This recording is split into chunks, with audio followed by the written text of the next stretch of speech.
নমস্কার বন্ধুরা, আমরা এই গরুটা গতদিন বাচ্চা দিয়েছিল। বাচ্চা দেওয়ার পরে গরুটা একদম বসে গেছিলো, ওর টেম্পারেচার 106 ছিল। আমরা ওকে জেল, জ্বরের ইঞ্জেকশন, অ্যান্টিবায়োটিক, স্যালাইন করে করে করে করে ওকে আজকে আমি দাঁড় করাতে পেরেছি। গতকাল রাত্রিও দাঁড়িয়ে গেছে। দাদা, গরুটার কী কী সমস্যা হয়েছিল একটু ভালো করে বলুন তো, এখন কি কন্ডিশন আছে সেটাও বলুন। গরু এখন ভালো আছে, গরু বাচ্চা দেওয়ার পরে বসে গেছিল। হ্যাঁ, ওকে পরে তুলেছি, আবার এখান থেকে আমরা কোনো রকম নিয়ে গেলাম, ওখানে আন্দার নিয়ে যাচ্ছি তো ওখানে বসে গেছে। ওখানে গরু উঠতে পারে না। এখন গরু দাঁড়িয়ে গেছে তো? গরু দাঁড়িয়ে গেছে। গরু খাওয়া দাওয়া করছে তো? খাওয়া দাওয়া করছে।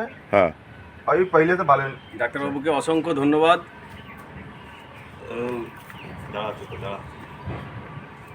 একে এখন আমরা মোটামুটি 5 দিন অ্যান্টিবায়োটিক চালাবো, স্যালাইন চালাবো, ওরাল সলিউশন দেবো টেম্পারেচার কমানোর জন্য।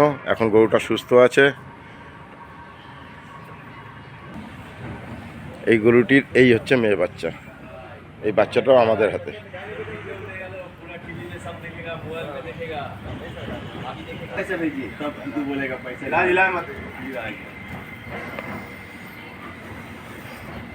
এই দাদাদের প্রচেষ্টায় আজ আমাদের কর্মসফলতায় গরুটা আজকে আমরা দাঁড় করাতে পেরেছি।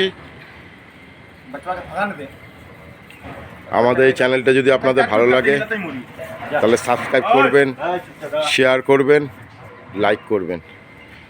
এরকম নতুন নতুন ভিডিও নিয়ে আগামী দিনে আমরা আবার আসবো।